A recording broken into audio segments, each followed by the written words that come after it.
बिहार में जिला मुख्यालय के जहां अंबेडकर जी की प्रतिमा हो, महात्मा गांधी जी की प्रतिमा हो, महापुरुषों की प्रतिमा हो, वहां पर एक दिवसीय धरना देने के लिए हमारे पार्टी के द्वारा निर्देशित हुआ है। पूरे बिहार में आज धरना दिया जा रहा है। उसी कड़ी में आज हम लोग यहाँ खुदीराम बोस स्मारक स्थल पर और शहीद चक्की स्मारक स्थल पर हम लोगों ने धरना देने का काम किया है। मात्र दो मांग है हम लोगों का।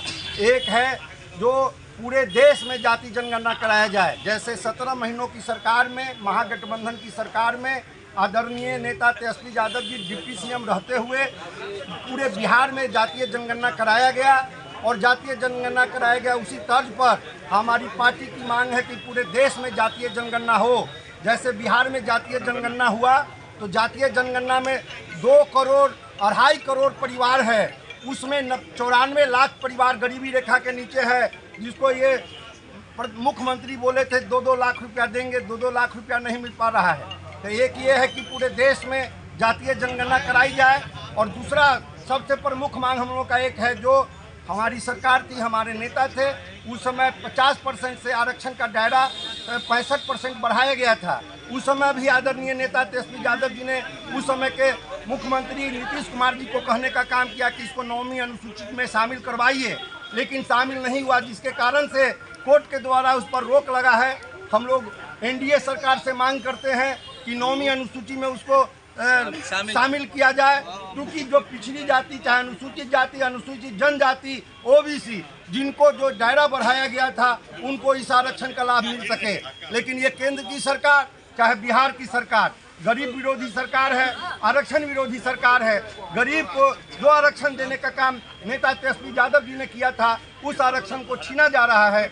उसी के लिए आज पूरे बिहार में हम लोगों ने एक दिवसीय धरना देने का काम किया है। अगर कर रहे हैं, सरकार मान नहीं रही, आज आंदोलन कर रहे हैं क्या? 17 महीना की जब सरकार बनी थी महागठबंधन का, आदरणीय तेजस्वी यादव जी और मुख्यमंत्री नीतीश कुमार जी प्रधानमंत्री से कहने गए थे कि आप पूरे देश में जाति जनगणना करवाइए।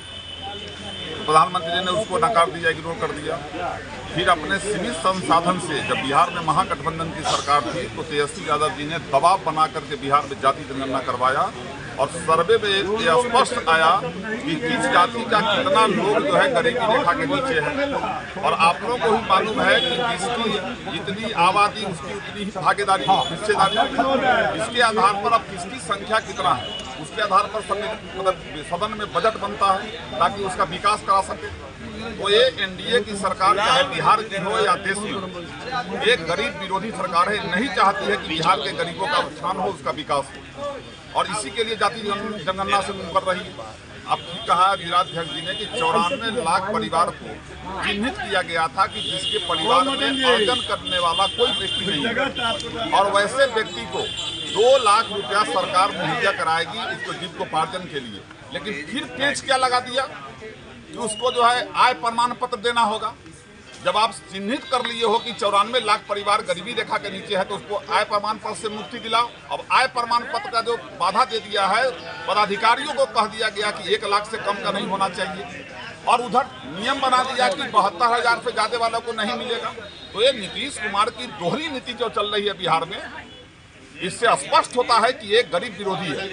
दूसरा है कि ये आरक्षण का मामला, हमको आप एक बात बताओ कि 48 घंटा में पूरे देश में इसी एनडीए की सरकार ने ऊंची जाति के लोगों को 10% आरक्षण दिया, 1 महीने दोनों सदन से पारित करा करके। हमको उस पर आपत्ति नहीं है, लेकिन हमारे नेता आदरणीय तेजस्वी यादव जी ने जब 15% आरक्षण का बढ़ोतरी किया, शोषित, पीड़ित, दलित, महादलित, आप पिछड़ा, अति पिछड़ा, अल्पसंख्यक समाज के लिए आखिर कौन सी त्रुटि जो है नीतीश कुमार जी ने रखा जो माननीय उच्च न्यायालय ने रद्द कर दिया? अगर रद्द कर दिया है तो हम लोग दबाव बनाएंगे सड़क से लेकर सदन तक, धरना से लेकर प्रदर्शन तक, कि आप गरीब के हित में, बिहार की जनता के हित में उसको 9वीं अनुसूची में शामिल करो, नहीं तो आंदोलन जारी रहेगा।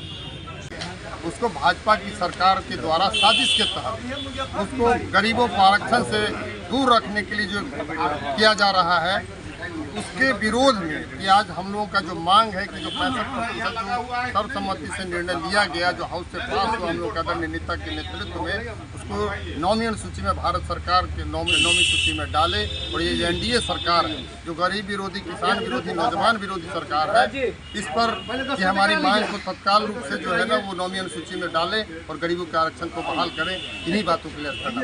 श्रेय तो नीतीश कुमार ले रहे हैं आरक्षण की। नीतीश कुमार जी तो देख रहे हैं ना, तो अब नीतीश कुमार जी रहते तो अभी किए रहते तो अभी तक तो हो गया रहता। नॉमिनल सूची में डल जाना चाहिए था। केंद्र और राज्य की सरकार डबल इंजन की सरकार है, लेकिन ये तो क्या है सो आप समझ ही रहे हैं।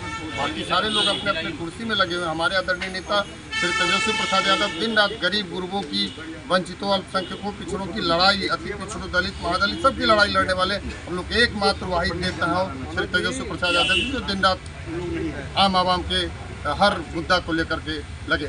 10 सितंबर से आपके नेता पद यात्रा पर निकलने जा रहे हैं। बिल्कुल, हम लोग पूरी मुस्तैदी से जो जनता का आवाज़ है, जब नहीं मांगे जा रहे हैं तो नेता हमारे निकल करके सब जगह सदन से लेकर सड़क तक की लड़ाई जारी रहेगी। गरीबों के मसीहा लागू और युवा नेतृत्व तेजस्वी प्रसाद यादव जी के निर्देश पर राष्ट्रीय जनता दल के तमाम सिपाही पूरे बिहार में धरना कर रहे हैं। आज जिस तरीके से भाजपा के द्वारा एक साजिश के तहत जो जनगणना कराई गई थी और जनगणना के उपरांत जो 65% आरक्षण जो बढ़ाया गया था, 15% आरक्षण, कुल 65% आरक्षण, उसको एक साजिश के तहत जो है ख़त्म कर दिया गया है। उसके और 9वीं अनुसूची में शामिल करने के लिए और बिहार में अपराध, भ्रष्टाचार जो लगातार बढ़ रहा है, उस पर राष्ट्रीय जनता दल के तमाम सिपाही धरना और प्रदर्शन कर रही है और मांग कर रही है राष्ट्रीय जनता दल पूरे देश में जाति आधारित जनगणना हो, ताकि जो है समाज के पिछले पंक्ति उनको जो है न्याय मिल सके, उनको अवसर मिल सके, ताकि समानता हो। सर, आप अपराध की बात करिए। जदयू और भाजपा के नेता कहते हैं क्या राजद वाले जंगल राज भूल गए क्या? अभी राजद के सत्ता में है डबल इंजन की सरकार। क्या अगर आज वही 15 साल 20 साल पहले वाली बात बोल रहे हैं, इसका मतलब है कि उनसे नहीं समझ रहा है बिहार, इसलिए उनको कोई नैतिकता नहीं है उनको सत्ता में बने रहने का। जब पक्ष सत्ता पक्ष से कोई सवाल किया जाता है तो विपक्ष की तरह इशारा करते हैं, इसका मतलब सत्ता पक्ष काम करने के योग्य नहीं है, तो उनको तत्काल जो है सरकार से बाहर होना चाहिए और राष्ट्रीय जनता दल के ही लोगों को सत्ता दे देना चाहिए। आपके नेता 10 सितंबर से जो है पद यात्रा करने जा रहे हैं। पद यात्रा नहीं है, सभी जिला में भ्रमण उनका कार्यक्रम है। सामाजिक और राजनीतिक अपने कार्यकर्ताओं से मिलने का प्रोग्राम होता है।